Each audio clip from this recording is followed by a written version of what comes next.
Every doctor has a companion, someone to ground him, challenge him, remind him who he is. But this time, the Doctor's new companion isn't a person, it's a corporation. Doctor Who has always been about change, new faces, new hearts, new worlds. But now, the change isn't just inside the story, it's behind the camera, in boardrooms, in contracts. And while the TARDIS still travels through time, it now also travels through algorithms, budgets, and corporate interests. This isn't the end of Doctor Who, it's a new chapter. And that's not necessarily bad, but every regeneration comes with consequences, and it's time to ask what this one really means. If you watched my earlier essay on seasons 11 to 13, you know where I stand. I'm a fan who expects the show to be weird and true, moral complexity and theatrical oddness. That video was broad. This one is narrow. It's a deep dive into a specific era, the specials and season 14, because they stripped, rewired and repainted the house in one go. I'll save season 15 for another video, one renovation at a time. In late 2022, the BBC announced a partnership. Disney-branded television would become the global home for upcoming seasons of Doctor Who outside the UK and Ireland. The BBC would remain the show's UK broadcaster, but internationally, the new episodes would reach viewers via Disney+. This was built as a way to bring the series to a wider global audience and to fund a more ambitious show. Showrunner Russell T Davies, back again, openly said part of the aim was to make the show an open door for new viewers, to bring a huge scale of monsters, spectacle and weekly genre variety. That intention to widen the audience and modernize the tone is important. It's both the promise and the cause of many of the choices we'll examine.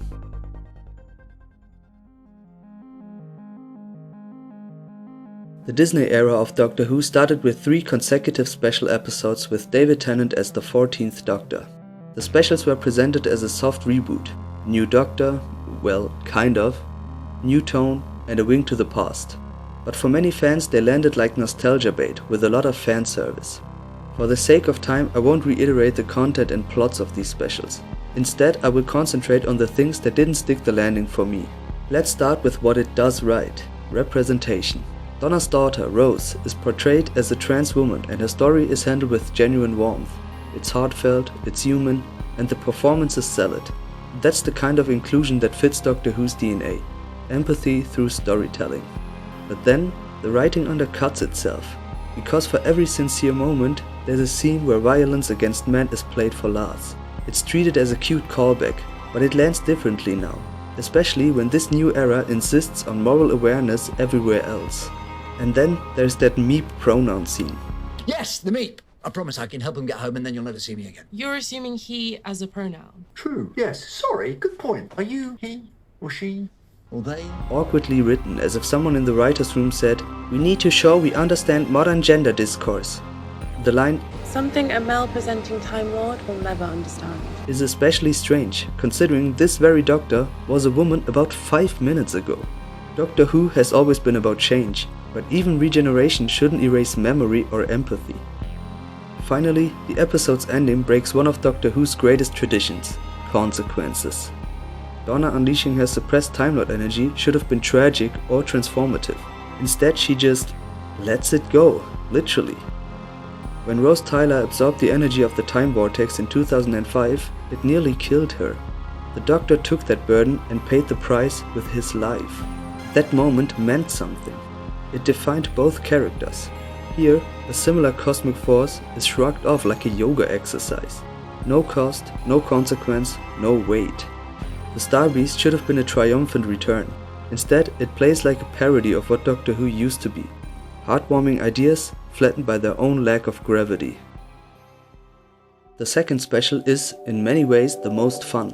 It embraces the weird, but it also trips over a different kind of mistake. Casting choices used as statements rather than as organic storytelling. Casting a black actor as Isaac Newton created immediate attention.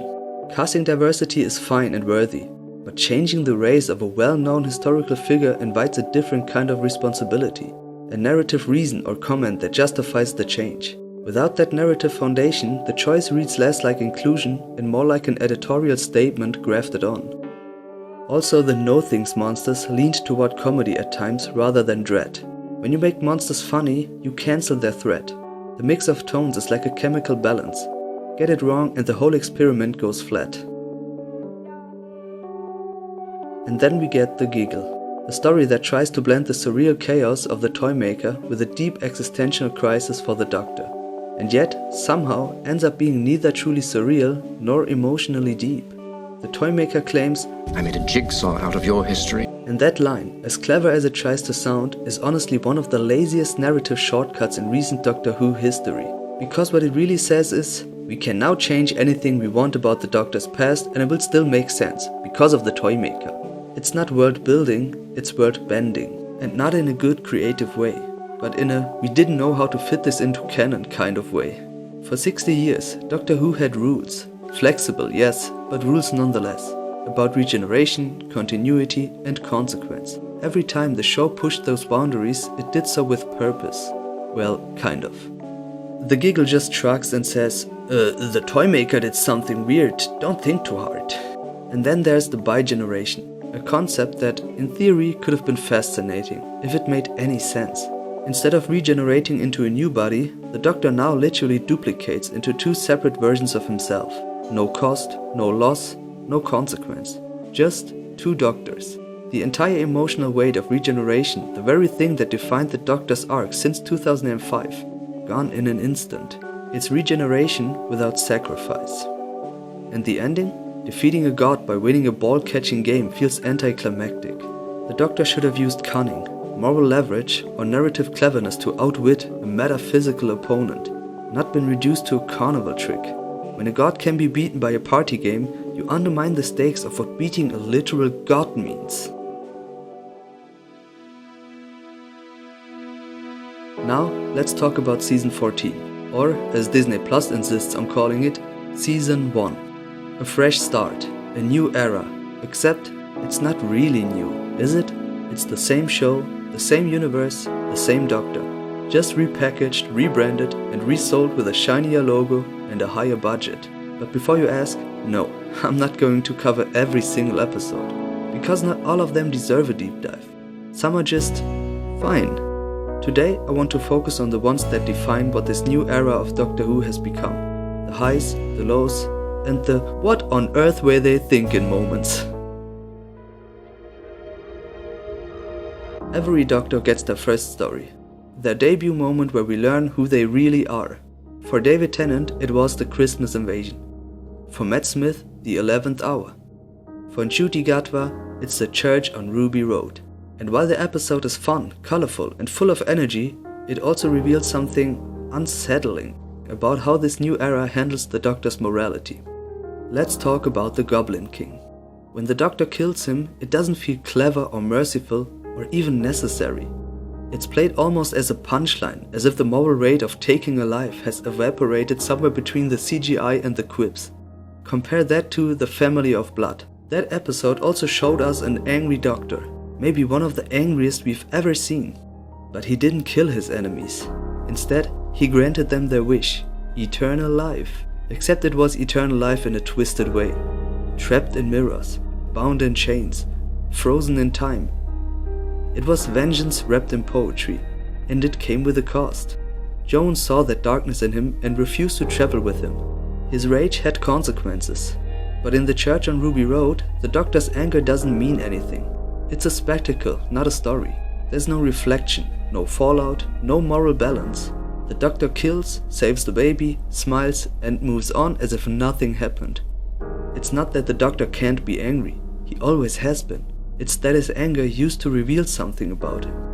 Now, it just exists. This episode almost nails horror, but the tone repeatedly breaks. We had CGI baby mouths, a too silly monster, and a farting spaceship, and the dread becomes a punchline. You can be playful and terrifying at once, but you have to commit. Blink and Midnight managed to keep the terror alive because they respected the rules. Here, the show keeps breaking them for the sake of a joke. The performance choices here are divisive. A character who's permanently at 11 out of 10 energy can be compelling, but only if they have internal textures beneath the volume. Also, fourth wall breaks that never get anchored into the narrative leave the viewer disoriented, rather than delighted. And a plot that treats music as central while staging a Beatles episode in a world without music, the premise collapses on itself. Comedy and metaplay must serve the story, not replace it. The villains are essentially Zygon variants in feathers. Shapeshifters with electrical powers. Fine. But the love story between the Doctor and Rogue is the tonal whiplash of Doctor Who. Romance only works when we feel the weight of time. Madame de Pompadour with the 10th Doctor is a masterpiece because their longing spans ages. For her, he's a constant in her life, showing up in various points throughout her entire life, and she is the one that pushes her affection on him. In Rogue, the Doctor falls in love with a bounty hunter, in roughly an hour, and the relationship is framed as an epic. That's not passion, it's a montage with a ring on it. Love needs time, friction and consequence. One episode should not produce a lifetime. A season that sets 10 clocks to midnight will force you to resolve 10 clocks at once. That is the problem with this finale. A torrent of mysteries was dumped into the season. Mrs. Flood, the breaking of the fourth wall, the TARDIS groaning, Ruby's mother, Ruby's snow ability, and who picked up the tooth of the toy maker containing the master. Then the finale tried to wrap them all in a tidy cinematic ribbon. It seems to be an impossible job, and the result confirms it. The textual devices feel strained, a pseudo-anagram that barely holds up to real Sutekh, a claim that a classic villain has been on the TARDIS since Pyramids of Mars that contradicts earlier episodes, and a god who mostly sits while his minions do the heavy lifting. When the cosmology is retrofitted for nostalgia reveals, rather than gradually earned drama, the emotional grip loosens. Then there's Ruby's mother. The reveal that she pointed to a street sign to name her daughter reads like a minor coincidence dressed as mystical fate that doesn't even make sense. A mystery built large requires a consequential payoff. The payoff here feels small. And crucially, when the finale undoes mass destruction and death without lasting cause, the season teaches viewers that nothing matters. When consequences vanish, suspense evaporates. Let's talk about the new Doctor himself, Ncuti Gatwa. He's charming, energetic, charismatic, but he's also constantly crying. To be clear, emotion is not the problem. Past Doctors have cried too. 9 cried when he was reminded of who he was. 10 cried when he didn't want to die. 11 cried for his friends. When they cried, it meant something. Because it didn't happen all the time. Ncuti's Doctor, though, cries in nearly every episode. It starts to feel less like grief and more like branding. When every crisis brings tears, the tears lose their weight. And what once felt profound now just feels performative. It's almost symbolic of the Disney era itself. A version of Doctor Who that desperately wants to be emotional, but doesn't understand that restraint is what gives emotion its power. Then there's the biggest creative gamble of them all, Bigeneration. Conceptually, it's fascinating. In practice, it's a law-breaking mess. Since the 15th Doctor comes from a future timeline where the 14th Doctor already got his therapy, the new Doctor isn't born from the trauma, he's born outside of it. And that's a problem. Because the Doctor's pain is what made him human. It's what grounded all the wild sci-fi insanity. By bigenerating him, the show has effectively ironed out the wrinkles that made him interesting. He's fun, lighthearted and colorful, but also sanitized. Maybe that's what Disney wanted, a Doctor without baggage, without guilt, without the heavy moral questions that once defined him. But that also means he's not the Doctor we fell in love with. Did you know that the whole finale could have been saved with one major change? Imagine this. What if the final boss of the season wasn't Sutekh, but Ruby's mother? Hear me out, because it would have fixed so many problems at once. First, the reveal of Ruby's mom wouldn't have been such a disappointment. After an entire season of build-up, finding out she's just normal, that's not subversive, that's deflating. But if she had been the mastermind behind the gods' pantheon, that reveal would have carried emotional and narrative weight. Second, the final villain wouldn't be nostalgia bait. Sutek is a callback for longtime fans, sure, but he adds nothing emotionally. Making Ruby's mother the real enemy would tie the grand myth arc to a personal story. Third, it would explain Ruby's mysterious snow powers. A small but persistent mystery that was left dangling. One of many threads that went nowhere. But if her mother was a god, it all suddenly makes sense. Fourth, it would have made the pointing scene logical. Because right now, the explanation that Ruby's mother pointed at the street sign is borderline absurd. She's alone in the middle of the night with no one to witness it. But if she's a god, pointing at the doctor would have made sense. And fifth, it would have given Ruby real character growth. Because imagine that emotional twist. After a lifetime searching for her mother, the person she's been longing to find turns out to be the villain. A god corrupted by power, who abandoned her not out of fear or shame, but choice. That revelation could have shattered Ruby's sense of self, forcing her to confront whether she's bound by her mother's legacy or capable of forging her own path. A test of identity that mirrors the Doctor's own eternal struggle. Am I bound by my heritage, or can compassion and kindness overcome my destiny? The Doctor could have become her moral anchor, the voice reminding her that who you are isn't where you come from, but what you choose to become. And in return, Ruby could have reminded the Doctor of something he's long forgotten, that even gods can change. That's the tragedy and beauty Doctor Who used to thrive on, finding the humanity in impossible situations. But instead, we got Sutek, sitting on the TARDIS like a cat toy. It wouldn't just have been a better twist, it would have given the entire season emotional closure instead of another nostalgia loop. So, what went wrong? Let's compare two scenes that embody the whole problem of Disney's Doctor Who. Russell T Davies wrote both scenes, or rather, he wrote the first scene and then copied and adapted it again for Disney. Rose Tyler's and Ruby's first TARDIS trip. In 2005, Rose and the Doctor get in conflict because he casually tells her that the TARDIS enters her mind without her consent. They all speak English. No, you just hear English. It's a gift of the TARDIS. The telepathic field gets inside your brain, translates. It's inside my brain. Well, in a good way. Your machine gets inside my head. It gets inside and it changes my mind and you didn't even ask. I didn't think about it like that. No, you were too busy thinking up cheap shots about the deep south. In 2023, Ruby just does not react to that fact. There's no conflict, no friction, she just accepts it. This is what it really looks like, but the TARDIS translates, it's got a perception filter, so it helps you fit into every time and place. Right, and my mum, she's long gone now. The conflict between Rose and the Doctor leads to an attempt at reconciliation. Rose jokes about getting a taxi, since she has upset her driver but has no signal. Alright, as my mate Shreen says, don't argue with a designated driver. Can't exactly call for a taxi. There's no signal. This joke leads to the Doctor tinkering with her phone, so she gets the signal from another time or something. It's a kind of favor as an apology. A little bit of jiggery pokery. Is that a technical term, jiggery pokery? Yeah, I came first in jiggery pokery. What about you? Nah, I failed hullabaloo. There you go. Ruby just randomly asks about her mother, and the Doctor presses a button on his sonic screwdriver to activate the signal from another time on her phone. Right, and my mum, she's long gone now. Can I see your phone? Yes. So, my sonic screwdriver can make the distance between you and Earth 19,000 years, or one phone call. Rose then calls her mom, which grounds her again after she realizes that she has traveled into the future with a strange man. Hello? Mum?